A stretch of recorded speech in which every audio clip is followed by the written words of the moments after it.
मुख्यमंत्री लाडकी बहीण योजनेचा फॉर्म नवीन व सोप्या पद्धतीने कसा भरायचा, तर चला मग सुरू करूया। सर्वात पहिले ladkibhin.government.in या वेबसाईटवर यायचं आहे। मी लिंक डिस्क्रिप्शनमध्ये दिलेली आहे।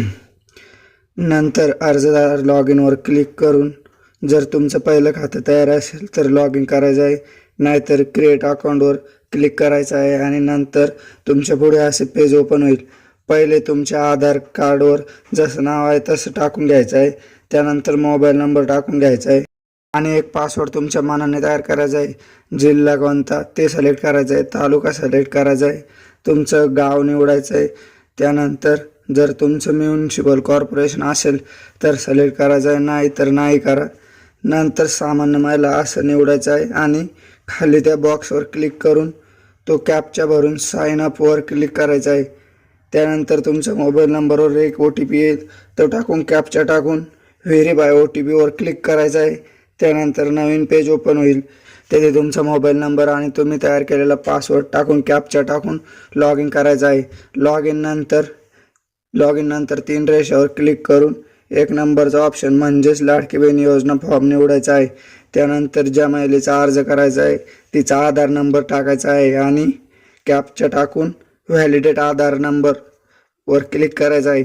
नंतर असं पेज ओपन होईल, तिथे महिलेचे पूर्ण नाव टाकायचे आहे, महिलेच्या पतीचे नाव टाकायचे आहे, खाली परत पतीचे किंवा लग्न झाले नसेल तर वडिलांचे नाव टाकायचे आहे, खाली लग्न झाले आहे की नाही ते निवडायचे आहे, त्याच्या समोरच जन्मतारीख निवडायची आहे। तुम्ही महाराष्ट्रात जन्मले आहात का, तर होयवर क्लिक करायचं आहे। खाली एक फॉर्म ओपन होईल, त्यामध्ये तुमचा पूर्ण पत्ता टाकायचा, नंतर तुमच्या गावाचा किंवा शहराचा पिनकोड टाकायचा आहे, नंतर जिल्हा, तालुका आणि गाव निवडायचं आहे।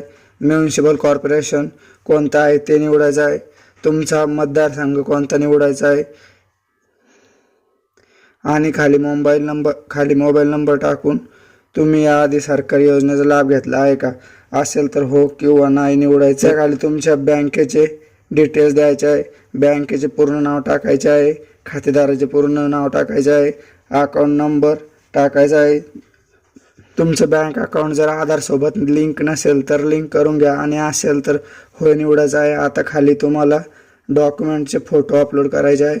सर्वात पहिले आधार कार्डचा फोटो पहिल्या ऑप्शनवर पुढच्या बाजूने टाकायचा आहे आणि त्याच्या समोरच्या ऑप्शनवर मागच्या बाजूने आधार कार्डचा फोटो टाका।